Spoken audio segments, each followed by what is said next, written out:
සමහරුන්ට අනුව භයානක සතුරන්ගෙන් තමන්ගේ රට ආරක්ෂා කරන නායක. තවත් සමහරුන්ට අනුව අවුරුදු ගාණක් රටක් පාලනය කරන ඒකාධිපති. අවුරුදු 30කට වැඩි කාලයක් එක මිනිස්සෙක් මුළු ඉරානයේම බල කේන්ද්‍රය වෙලා පාලනය කරා. ඒත් ප්‍රශ්නේ ඒ කවුද කියන එක නෙමෙයි. ප්‍රශ්නේ තමයි එයා කොහොමද මුළු මිඩල් ඊස්ට් වලම බලවත්ම චරිතය උනේ කියන එක. ඒ චරිතය තමයි අයතුල්ලා අලි ඛමේනි. ඉතින් මෙයා හොඳ කෙනෙක්ද නරක කෙනෙක්ද කියලා තීරණය කරන්න කලින් මේ වීඩියෝ එක අනිවාර්යයෙන්ම බලන්න. ඛමේනිගේ කතාවෙන් ඔයාගේ ජීවිතයට ගන්න නම් හුඟක් දේවල් තියෙනවා. ඉතින් අනිවාර්යෙන්ම වීඩියෝ එක ඉවර වෙනකම්ම බලන්න. මෙයා ඉපදෙන්නේ 1939 මෂ්හඩ් කියන නගරේ. හැබැයි ඒ හුඟක් පෝසත් පවුලක නෙමෙයි. එයාගේ තාත්තා ආගමික විශාරදයෙක් වුණාට සාමාන්‍ය ජීවිතයක් ගත කරපු කෙනෙක්. ඛමේනි තරුණයෙක් විදියට ඉගෙන ගත්තේ ඉස්ලාමික දේව ධර්මය හා දර්ශනය. ඒත් ඉතින් ඛමේනි ඉගෙනගත්ත දේවල් වලට වඩා හාත්පසින්ම වෙනස් ඉරානයක් තමයි ඒ කාලේ වෙද්දි තිබුණේ. මොකද මේ කාලේදී ඉරානය පාලනය කරේ ඉෆ්රා මොහමඩ් රෙසා ෂා පල්ලවි කියන රජතුමා. මේ කාලේදී ඉරානයේ රාජාණ්ඩුවක්. හැබැයි ඉතින් රජතුමා ඉරානය වුණාට පාලනය කරේ නම් ඇමරිකාව. ඉතින් හැම රටකම වගේ බටහිර බලපෑම් කියන වචනේ ඇහුණත් ලොකුම ප්‍රශ්නේ ඇති වෙන්නේ ආගමික නායකයන්ටනේ. වෙන රටවල උදාහරණ ඕනෙත් නෑනේ නේද? ඉතින් මෙහෙත් හුඟක් ආගමික නායකයෝ විවේචනය කරේ මේ ෂා පල්ලවිගේ පාලනය එයාලගේ සංස්කෘතික අනන්‍යතාවය විනාශ කරමින් ඉන්නවා කියලා. ඉතින් මේ කණ්ඩායමේ ටිකක් විශේෂ කෙනෙක් හිටියා. ඒ තමයි රුහොල්ලා කොමේනි.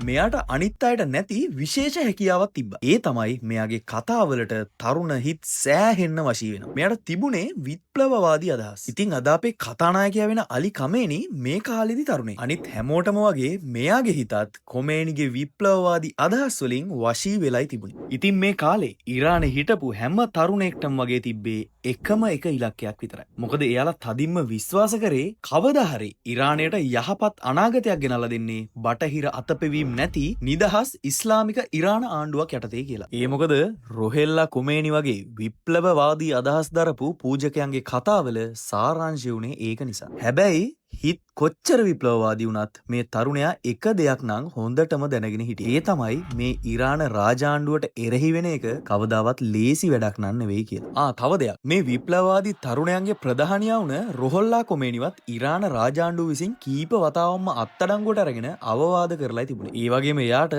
රටේ සමහර නගරවලට යන එක පවා තහනම් කරලා තිබුණේ. ඒත් ඉතින් ඕනිම දෙයක් පාලනය කරන්න පුළුවන් සීමාවක් තියෙනවනේ නේද? ඉතින් ඔහොම ටික ටික කාලය ගෙවෙද්දී ඉරානයේ මිනිස්සුන්ගේ ආර්ථික පීඩනයත් ටික ටික වැඩි වෙන්න ගත්තා. ඉතින් හැම තැනකම වගේ ටිකෙන් ටික විරෝධතාවත් ඇති වෙන්න පටන් ගත්තා. ඔහොම ගිහින් 1970 දී විතර තත්ත්වේ සෑහෙන්න දරුණු අතර හැරෙන්න ගත්තා. ඉතින් කාටවත් නොදැනිම ඉතිහාසයේ දැවැන්ත හැරවුම් ලක්ෂයකට ඉරානය ඇවිල්ලායි තිබුණේ. ඔහොම ගිහින් 1979 ඇති වුණ දැවැන්ත පෙළපාලි හා විරෝධතා නිසා ෂාගේ රාජාණ්ඩුව බිඳ වැටුණා. ඒත් එක්කම රුහොල්ලා කොමේනිගේ ප්‍රධානත්වයෙන් ඉරානය ස්වාධීන ඉස්ලාමික රාජ්‍යයක් බවට පත් වුණා. ඉතින් මේ විප්ලවය කරපු තරුණයන්ට නම් මේක හුඟක් සතුටු මොහොතක් වුණා. හැබැයි ඒ තරුණය අතර හිටපු අලි ඛමේනි නම් කවදාවත් හිතන්න නැතුව ඇති එයාගේ ජීවිතේ හැම දෙයක්ම පටන් ගන්න තැන මේක වෙයි කියලා. ඉතින් වැඩි කාලයක් ගෙවුනේ නැහැ. 1981 දී අලුත් රාජ්‍යයේ ජනාධිපති ධූරයට අලි ඛමේනි තරඟ කරා වගේම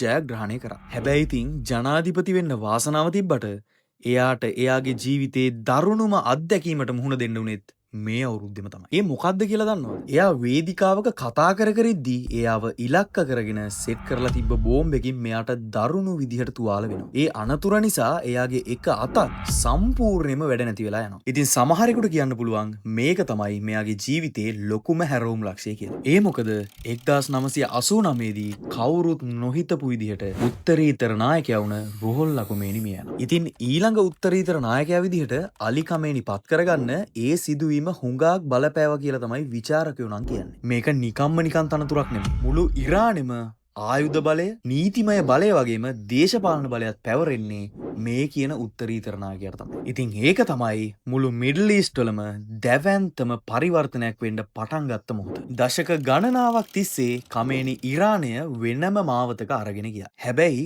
හොඳම යාළුව වෙලා හිටපු ඇමරිකාවයි ඊශ්‍රායලයයි ටිකෙන් ටික ලොකුම හතුරන් වෙන්නත් පටන් ගත්තා. ඒකට බලපාපු හේතු නම් ඕන තරම් තියෙනවා. අපි ඒ ගැන වෙන වීඩියෝ එකකින් කතා කරමු. ඒ ගැන වීඩියෝ එකක් ඕනේ නම් අනිවාර්යයෙන්ම කමෙන්ට් එකක් දාන්න. හැබැයි ඉතින් හේතු කොහොම වුණත් මේ ප්‍රශ්නවල නම් ඉවරයක් තිබ්බේ නැහැ. හැමදම වගේ ඇමරිකාව උත්සාහ කරේ මේ මිඩල් ඊස්ට් වල එයාලගේ ආධිපත්‍යය තහවුරු කරගන්න. ඉතින් ඒ වුණාට මේ කමේනි ඇතුළු ඉරාන පාලනය කැමති වුණේ නෑ ලෝකෙ කිසිම රටක් තමන්ගේ රටේ පාලනයට අත දානවට. හැබැයි ඉතින් ඇමරිකාවේ නායකයෝ නම් මේ ඉරානේ වැඩපිළිවෙල දැක්කේ වෙනම විදිහකට. ඔන්න ඔහොම කාලේ ගෙවෙදි තමයි කමේනි ඇතුළු ඉරානය න්‍යෂ්ටික ශක්තිය ගැන උනන්දු වෙන්න පටන් ගන්නේ. හැබැයි ඒකට නම් ඇමරිකාව පොඩ්ඩක්වත් කැමති වුණේ නෑ. ඇමරිකාව හිතුවා න්‍යෂ්ටික බලය නිසා ඉරානය හුඟක් ශක්තිමත් රාජ්‍යයක් වෙයි කියලා. ඉතින් ඇමරිකාව මේකට දැඩි ක්‍රියාමාර්ග ගත්තා. එයාලා හැම වෙලේම කිව්වේ ඉරානය මේ හදන්නේ හිස්බුල්ලා වගේ ත්‍රස්තවාදී සංවිධානවලට න්‍යෂ්ටික ආයුධ දෙන්න කියලා. ඔහොම දිගින් දිගටම ওই ප්‍රශ්නේ උඩුදුවලා අවසානයේ නතර වුණේ 2015 දී ඉරානයේ න්‍යෂ්ටික ක්‍රියාකාරකම් ගිවිසුමකින් පාලනය කරලා. හැබැයි ඉතින් ඒ ගිවිසුම වැඩ කරා කියලා නම් අද වෙද්දී අපිට පේන්නවත් නෑ නේද? ඉතින් අවුරුදු 30ක් තිස්සේ කමේනි මේ බලය දරාගෙන හිටියා. ඉතින් මේ කාලය ඇතුලේ සමහරෙක් කමේනිව දැක්කේ දරුණු හතුරන්ගෙන් තමන්ගේ රාජ්‍ය ආරක්ෂා කරන කෙනෙක් විදියට. තවත් සමහරෙක් කමේනිව දැක්කේ සියලුම බලය එක තැනකට අරන් බලය අත්විඳින ඒකාධිපතියෙක් විදියට. ඉතින් මේ කොහොම වුණත් 2026 පෙබරවාරි 28 ඇමරිකානු දැවැන්ත ප්‍රහාරයකින් කමේනි මේ ලෝකින් සමුගත්. ඉතින් අපිට මේ කිසිම කෙනෙක් හරි හෝ වැරදි කියලා කියන්න බෑ. මොකද මොන විදිහෙන් කරත් යුද්ධය කියන්නේ හොඳ දෙයක් නන් නෙවෙයි. මං කලින් කිව්වා වගේ මෙයා සමහරෙක්ට නම් සුපිරි චරිතයක්, විප්ලවවාදී. හැබැයි ඉතින් තවත් සමහරෙක්ට බල ඒකාධිපතිය. සමහර විට ඇත්තම කතාව මේ දෙක මැද තියෙන්නත් පුළුවන් නේද? ඉතින් ඔයාට කමේනිව පේන්නේ මොන විදියටද? කමෙන්ට් එකක් දාගෙන යන්න. තව දෙයක්. මතක ඇතුව channel එක subscribe කරලා යන්න.